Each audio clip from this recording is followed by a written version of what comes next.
Jina la Bwana libarikiwe.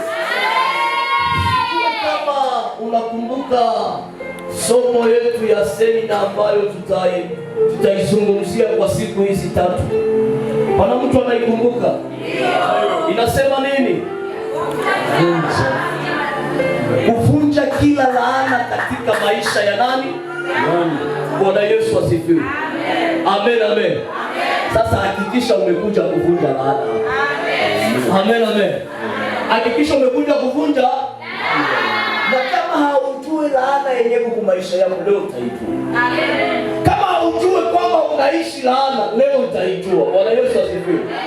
Amen, amen.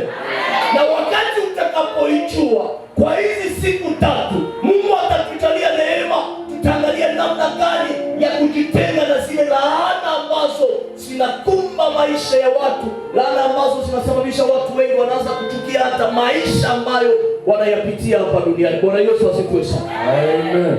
Jina la Bwana libarikiwe. Amen. Acha tutakiane karibu katika